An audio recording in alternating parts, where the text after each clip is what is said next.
Hey there, welcome back to my 9 birth stories. This is part 4, and today I'm going to share with you my second home birth, my 4th baby. This was also a surprise gender baby, so that was really fun. And if you have not watched part 1, 2, or 3, I will link it. There's a lot of helpful information, especially just showing you hospital versus home birth and how those experiences have gone for me.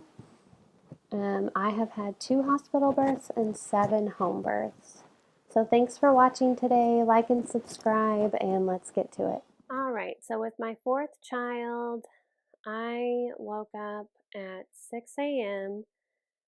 Actually, a contraction woke me up at 6 a.m.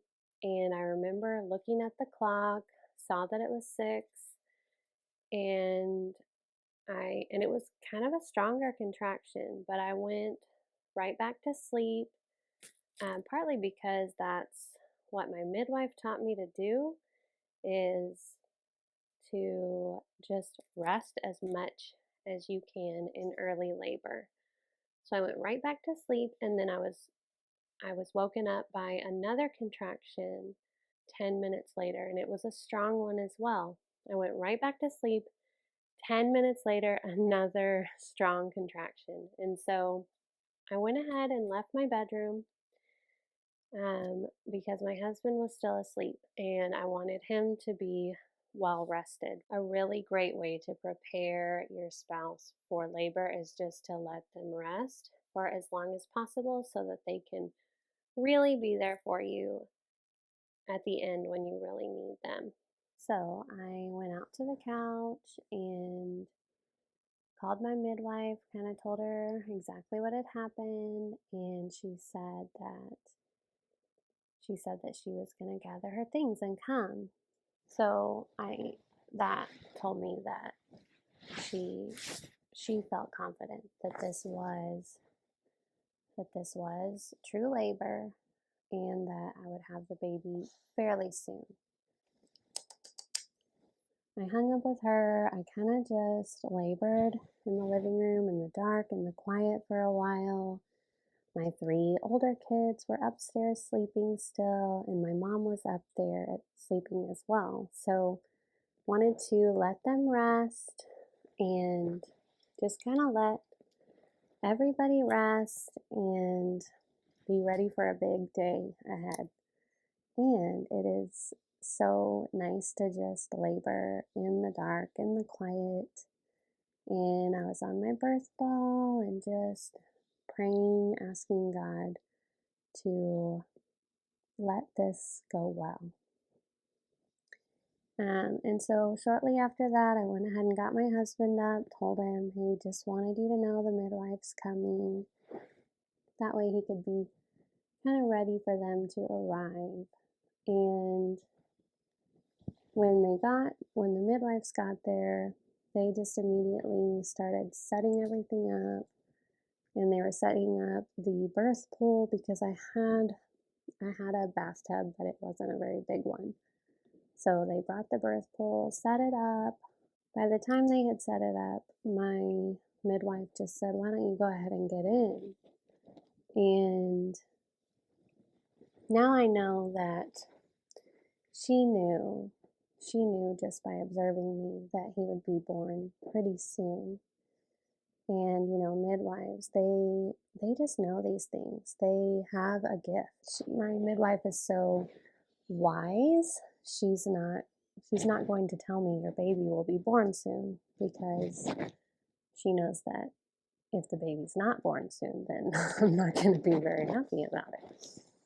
So toward the end, I definitely started to feel overwhelmed. Like this is too much.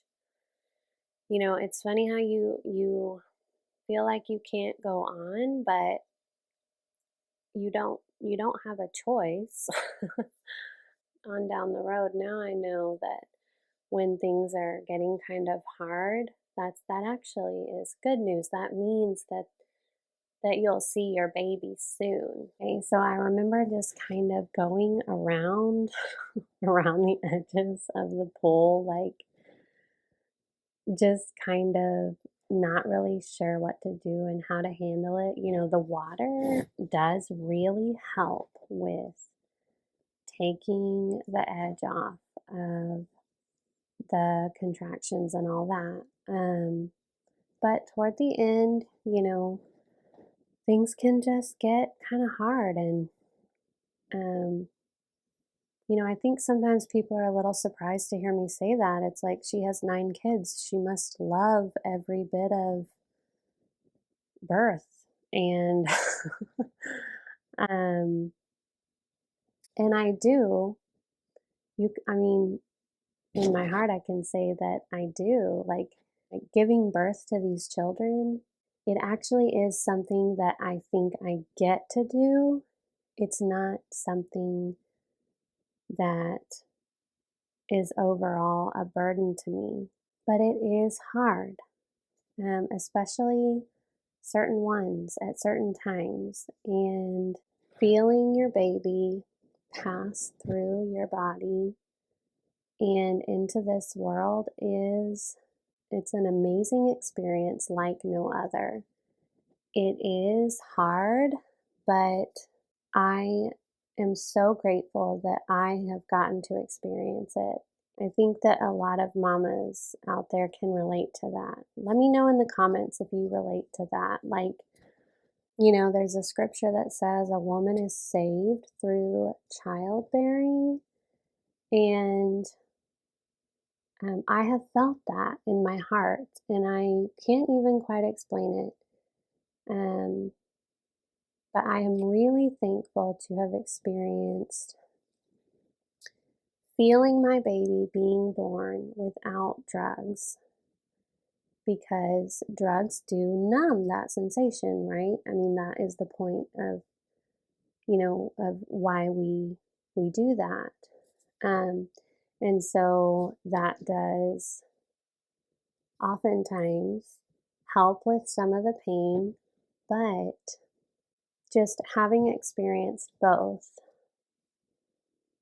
I can say that I am really grateful to know the feeling. And when my baby is being born and that baby is put on my chest, it is just one of the most wonderfully spiritual feelings that I have ever felt. And I have gotten to experience that many times. And I am so thankful for that. Anyway, so I'm like circling the birth pool.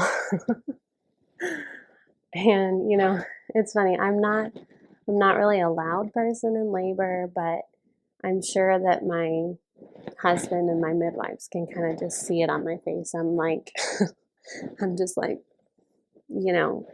stressed.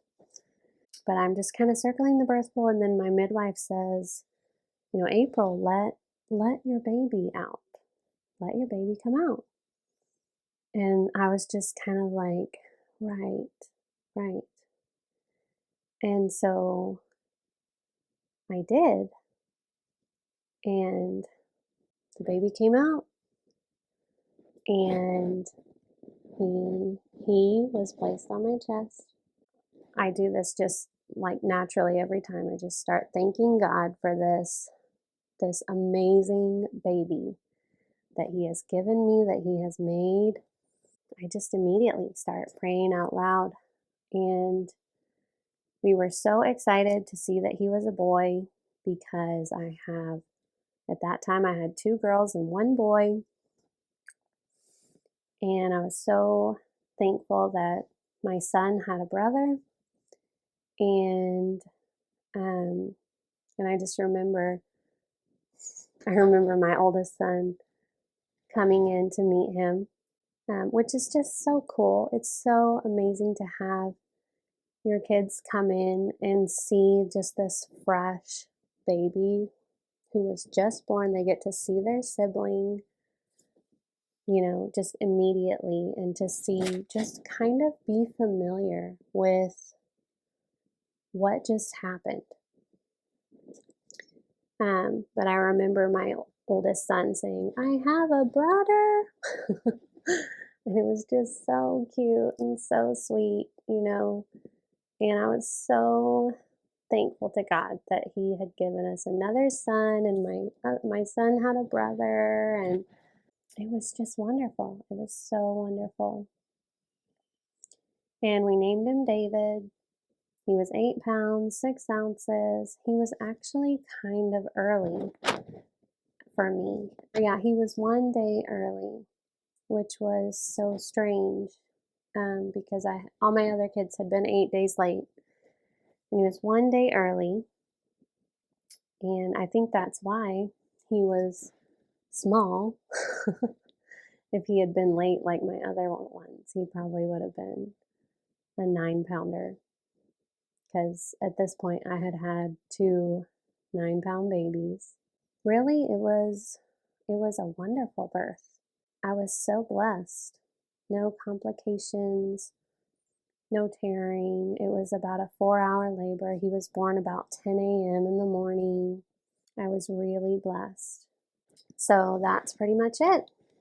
And I want to thank you for watching, and thank you for watching parts 1, 2, and 3. I hope that this has been helpful for you.